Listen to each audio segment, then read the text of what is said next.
Anganwadi parliament committee ద్వారా మేము ఈ కార్యక్రమం ఏర్పాటు చేశామండి.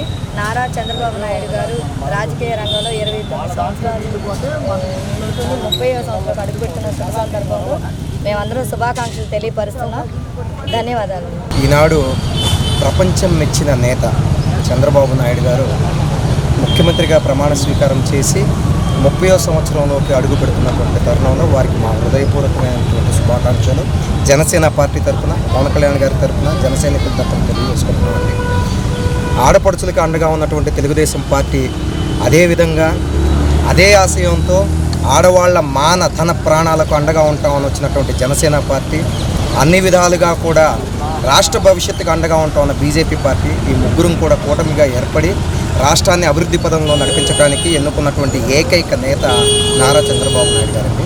వారి సారథ్యంలో రాష్ట్రంలో ఇంకా ఎన్నో అభివృద్ధి పథకాలు నడిచి ఎన్నో పారిశ్రామికంగా ఎన్నో సంస్థలు వచ్చి ఇంకా రాబోయే సంవత్సరాలు కూడా ఇదే కూటమి ప్రభుత్వం నడిచి ప్రజలు ఎల్లప్పుడూ సంతోషంగా, సుఖంగా, ఆరోగ్యంగా ఉండాలని, వారు నిండు నూరేళ్ళు ఆనందంగా ఉండాలని కోరుకుంటూ నమస్కారం. ఈరోజు మన ముఖ్యమంత్రి నారా చంద్రబాబు నాయుడు గారు మొట్టమొదటిసారిగా 1995 సెప్టెంబర్ 1వ తారీఖున ముఖ్యమంత్రిగా ప్రమాణ స్వీకారం చేయడం జరిగింది. ఈ రోజుకి 29 సంవత్సరాలు నిండి 30వ సంవత్సరంలో అడుగుపెట్టిన సందర్భంగా మరి ఎంతో ఉత్సాహంగా గొప్పగా సంబరాలు చేసుకునే అవకాశం ఉన్నా కూడా ఈరోజు మన రాష్ట్రం తడిసి ముద్దైన పరిస్థితుల్లో ఏదో గుర్తుగా ఒక చిన్న కార్యక్రమాన్ని ఈ మహిళల ద్వారాగా అంగన్వాడీ సాధికార మిత్ర ప్రధాన కార్యదర్శి లామ్ నవమి గారి ఆధ్వర్యంలో కృతజ్ఞతగా ఈ కార్యక్రమం చేపట్టడం జరిగింది. మరి ఆ రోజు మన విభజిత ఆంధ్రప్రదేశ్ ఏర్పడినప్పుడు హుద్హుద్ తుఫాన్ అనేది ఒకటి రావడం జరిగింది. ఆ రోజు మనం కూర్చోడానికి కనీసం కుర్చీ కూడా లేని పరిస్థితిలో చెట్ల కిందే ఉండి మరి పరిపాలన మొత్తాన్ని ఈ యంత్రాంగాన్ని సమాయత్తం చేసి ఈ వరదల్లో చిక్కుకున్న వాళ్ళకి, ఈ విపత్తుల్లో ఇబ్బందులు పడే వాళ్ళకి మరి ఎంతో గొప్పగా సహాయ సహకారాలు అందించిన పరిస్థితి మనం చూస్తూ ఉన్నాం. చంద్రబాబు గారు అంటే అభివృద్ధికి, సంక్షేమానికి రెండు కళ్ళుగా వ్యవహరించే వ్యక్తి. మరి ఉమ్మడి రాష్ట్రంలో కూడా మరి హైదరాబాద్ని రాజధానిగా ఉన్న పరిస్థితిలో ఈరోజు మనం చూస్తూ ఉన్నాం. సైబర్ సిటీ కానీ, మెట్రో రైలు కానీ అనేకమైన అభివృద్ధి కార్యక్రమాలు చేసి మరి వేరుపడిన తర్వాత కూడా మన రాష్ట్రానికి రాజధానిని ఏర్పాటు చేసి ఎంతో అభివృద్ధి చేయాలనే సందర్భంలో మరి అనుకోని పరిస్థితుల్లో మరి ప్రభుత్వం ఆగిపోవటం జరిగింది. ఈ 5 సంవత్సరాల అరాచక పాలనలో మన అభివృద్ధి ఎంత కుంటుపడిందో మనందరం చూస్తూనే ఉన్నాం.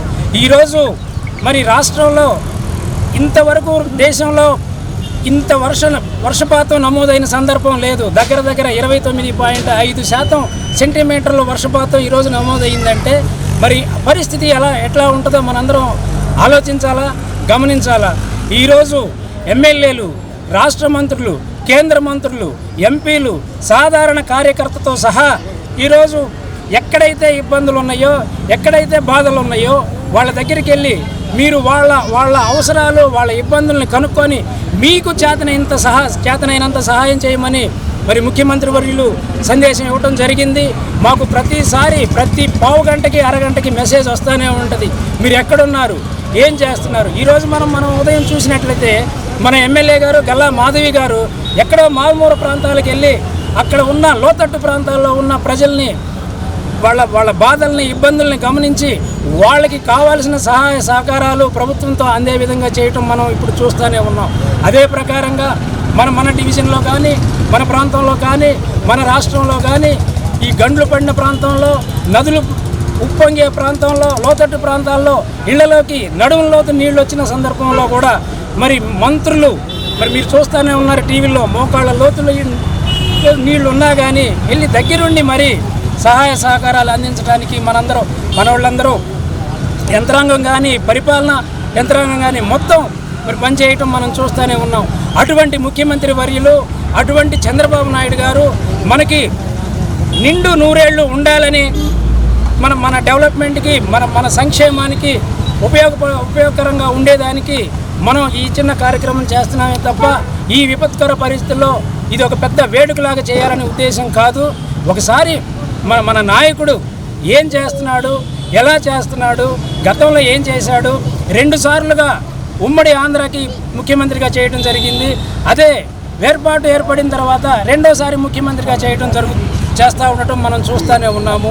ఇదే క్రమంలో అభివృద్ధి ముందుకెళ్లాలని, ఇబ్బందుల్లో ఉన్న వాళ్ళని ఆదుకునే వ్యక్తి, సరైన వ్యక్తి మన నారా చంద్రబాబు నాయుడు గారని, వారు ఆయురారోగ్యాలతో ఉండి మన రాష్ట్రం ఇంకా ముందుకెళ్లాలని మరొకసారి కోరుకుంటూ నాకు ఈ అవకాశం ఇచ్చిన డ్వాక్రా మహిళలకి ధన్యవాదాలు తెలియజేసుకుంటున్నాను. మన ఆంధ్రప్రదేశ్ ప్రజలకి శుభాకాంక్షలు తెలియపరుస్తున్నాం.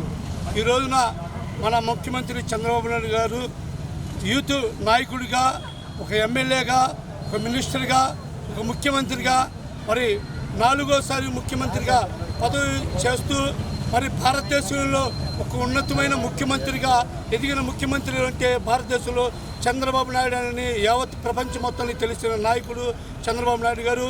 మరి ఆయన 29 సంవత్సరాలు యొక్క రాజకీయ పరిపాలనలో ఆంధ్రప్రదేశ్ ప్రజలకు కానీ ఉపయోగపడే విధంగా ఆయన నడుచుకున్నాడు.